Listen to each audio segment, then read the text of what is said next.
உலகத்திலேயே விஸ்வாமித்திரருக்குன்னு தனி கோயில் கிடையாது. ஆனா ஒரு இடத்துல இருக்கு. அது எந்த இடம் அப்படிங்கிறத நம்ம இன்னைக்கு பார்க்க போறோம். அதே மாதிரி விஸ்வாமித்திர முனிவர் ராமாயணத்து காலத்துல ராமருக்கு தவம் செய்து அவருக்கு அந்த வலிமையை கூட்டி கொடுத்த இடம், அவரோட ஆசி அளித்த இடம், இன்றும் அவர் அதாவது விஸ்வாமித்திர முனிவர் தவம் செய்த இடம் இன்றும் ஒரு இடத்துல இருக்கு. அந்த இடம் எந்த இடம் அப்படின்ட்டு பார்த்தா உங்களுக்கு ரொம்ப ஒரு பயனுள்ளதாகவும் ரொம்ப ஒரு ஆன்மீகமாக இருக்கும். அந்த இடத்த தான் இன்னைக்கு நம்ம வீடியோவில் பார்க்க போகிறோம். அது என்னடா விஸ்வாமித்திர முனிவர் வாழ்ந்ததா சொல்லப்படாத இடம் இன்னைக்கு இங்கே இருக்கா, அதேமாரி ராமாயண கதைகளில் வர்ற இடம் இன்னைக்கும் இருக்கா அப்படின்னு நினைக்கிறவங்களுக்கு இந்த வீடியோ இந்த இடம் ஒரு சான்றாக அமையும் அப்படிங்கிறதுல எந்த ஒரு மாற்று கருத்தையில வாங்க நம்ம வீடியோவுக்கு போயிடலாம். இந்த இடம் எங்க இருக்கு அப்படின்னா நம்ம திருநெல்வேலி ஏரியாவில் தான் இருக்கு. இந்த இடத்தோட மதிப்பு என்ன, இந்த இடத்தோட ஒரு முக்கியத்துவம் என்ன அப்படிங்கிறத பார்த்துடலாம். முதல்ல இந்த இடத்துக்கு பேர் என்ன சொல்றாங்கன்னா தில்லைவனந்தோப்பு விஜயாபதி அப்படி சொல்றாங்க. இது இந்த கோயில் எங்க இருக்கு அப்படின்னா நம்மளுடைய ராதாபுரம் வட்டம் விஜயாபதி கிராமத்தில் இருக்குது. திருநெல்வேலியில் வெளியூர்கள்லேருந்து வர்றவங்க கண்டிப்பாக இந்த இடத்துக்கு வரணும் அப்படின்னா திருநெல்வேலி வாங்க. திருநெல்வேலியிலேருந்து ராதாபுரம் அப்படின்னு பஸ்ஸை பிடிங்க. அதுக்கப்புறம் அங்கேருந்து விஜயாபதி விஸ்வாமித்திர முனிவர் கோயிலுக்கு அப்படி நீங்கள் போகணும் அப்படின்னு சொன்னாலே அவங்களே ரூட்டு கேட்டுருவாங்க. ஏன்னா அந்தளவுக்கு இந்த ஏரியாக்குள்ள ரொம்ப பிரபலமான ஒரு கோயில். சரி, இந்த கோயிலில் இன்னைக்கும் விஸ்வாமித்திர முனிவர் தவம் செய்த அந்த இடம் இருக்கா அப்படின்னா உண்மையில இருக்கு. அதுல எழுதி வேற வச்சிருக்காங்க விஸ்வாமித்திர தவம் செஞ்சிருக்காப்புல. விஸ்வாமித்திர முனிவர் எதுக்கு தவம் செஞ்சிருக்காப்புல, அதாவது ராமாயணத்துல ராமர் வந்து அயோத்திக்கு அதாவது ஸ்ரீலங்காவுக்கு படையெடுத்து போறதுக்கு முன்னாடி இந்த விஸ்வாமித்திர முனிவரை சந்தித்து அவரிடம் வந்து ஆசி வாங்கி அவரிடம் ஒரு வேள்வி செஞ்சு நான் போகிற அந்த காரியம் வெற்றி அடையணும், நான் சீதையை வீட்டுக்கு வரணும் அப்படிங்கிறதுக்காக ஒரு யாகத்தை வளர்க்க சொல்கிறாப்ப அவருக்காக வளர்த்த இடம் இன்றும் இங்கே இருக்குது. அந்த இடம் தான் நம்ம இப்போ வீடியோவில் பார்த்துட்ருக்கோம். அதில் பின்னால் அதுக்கு என்னென்ன வேள்வி வளர்த்தாங்களா வளர்க்கலையா அப்படிங்கிற கதைகள் இருக்குது. அது கூட இல்லாமல் இப்போ இதில் நம்ம பார்க்குறது என்னன்னா விஸ்வாமித்திர முனிவர் கோயில். இப்போ நீங்கள் பார்த்துட்டு இருக்க அந்த இடம் தான், வீடியோவில் பார்த்துருக்க அந்த இடம் தான் விஸ்வாமித்திர முனிவரை வந்து தவம் செய்து தன்னுடைய தவ வலிமையினால நம்மளுடைய ராமர் அவர்களுக்கு அருள் பாலித்ததாக கூடப்படுகிற இடம் தான் இந்த இடம். இதில் வந்து நிறைய தண்ணி இருக்குது அப்படின்ட்டு நீங்கள் நினைக்கலாம். அதற்கு காரணம் வந்து ராமனுக்கு பூஜை செய்யும்போது தாடகை வந்து தன்னுடைய சிறுநீரால் இந்த வேள்வி அழித்ததாகவும் கூறப்படுது.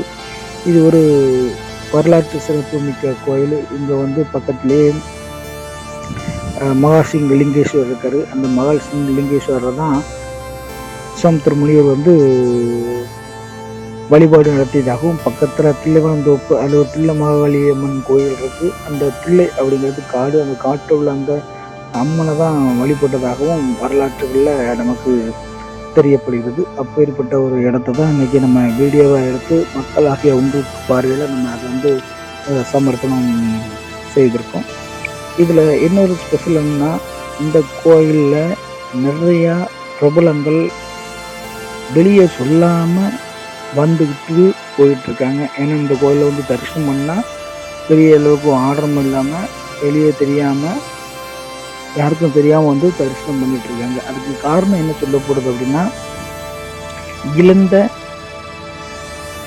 சக்தியை, அதாவது இழந்த வலிமையை மீட்கிற சக்தி இந்த விஸ்வாமித்திர முனிவருக்கும் இந்த மகாலிங்கேஸ்வரருக்கும் இருக்குது அப்படின்ட்டு கூறப்படுகிறது. அதனால தான் இப்போ இழந்த சக்தி அப்படின்னா ஒரு அரசியலில் ரொம்ப டாப்பில் இருந்திருக்காப்புல, சமீப காலமாக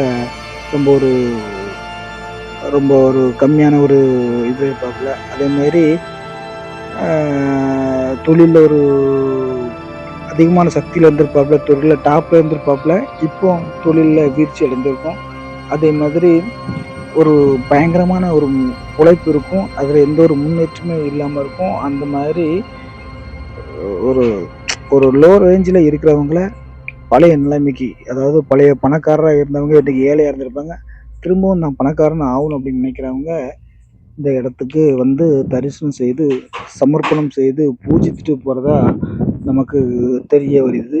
இதில் பெரும்பாலும் அம்மையார் சசிகலா, அப்புறம் வந்து விஜயகாந்த், இப்போ லேட்டஸ்ட்டாக வந்து அண்ணாமலை வந்துட்டு போயிருக்காப்புல, யோகி பாபு வந்திருக்காப்புல, அதேமாரி ஓபிஎஸ் வந்து நிறைய தரப்பு வந்து இங்கே சாமி கும்பிட்டு வந்திருக்காப்புல. எந்த ஒரு ஆடம்பரமும் அசால்ட்டாக யாருக்கும் தெரியாமல் வருவாங்க, சாமி கும்பிட்டு தெரியாமல் போயிடுவாங்க. அந்தளவுக்கு ஒரு சக்தி வாய்ந்த இடமாக இந்த இடம் கருதப்படுகிறது. விஜயா வந்து வந்திருக்காப்புல, யோகி பாபு வந்திருக்காப்புல, அப்படி நிறைய பிரபலங்கள் வந்திருக்காங்க. இந்த கோயிலில் வந்து பௌர்ணமி நாளில் ரொம்ப விசேஷமாக சொல்லப்படுகிறது. ஏன் அப்படின்னா பௌர்ணமி நாள்களில் தான் இந்த மீட்ட சக்தி கிடைக்கும் அப்படிங்கிற ஒரு இது இருந்துகிட்ருக்கு. அதுக்கு காரணம் என்ன சொல்கிறேன்னா, பௌர்ணமி நாளில் அந்த கடலும் ஆறும் இணைகிற இடம் இதில் இருக்குது. அந்த கடலும் ஆறும் இணைகிற இடத்துல வந்து பூஜித்து வழிபாடு செய்தால் இழந்த சக்தி தன்னுடைய முன்னோர்களுக்கு அவருடைய ஆண் மக்கள் சாந்தி அடைகிறதுக்கான வழிமுறைகள் எல்லாம் இருக்கிறதாக இந்த இடத்தில் கூறப்படுது. இந்த இடம் வந்து விஸ்வாமித்திரர் முனிவர் கோயில்.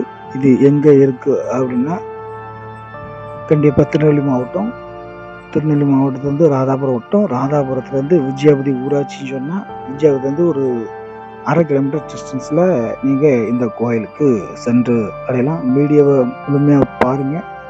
கண்டிப்பாக ராமாயண காலத்துலேயும் அதே மாதிரி விஸ்வாமித்திர முனிவருக்குன்னு உலகத்திலே இருக்கிற ஒரே கோயிலும் இதுதான். அப்படிப்பட்ட ஒரு அற்புதமான கோயிலை நீங்கள் பார்த்துக்கிட்டு அதனோட அந்த அனுபவத்தை நம்ம கமெண்ட் செக்ஷனில் நமக்கு தெரியுங்க அப்படிங்கிறது கேட்டுக்கொள்கிறோம். இணைந்திருங்கள். மீண்டும் ஒரு வீடியோவில் உங்களை சந்திக்கிறோம். கடைசியில் இன்னும் அருமையான அந்த வீடியோக்கள் உங்களுக்கு காட்டப்படும், பாருங்கள்.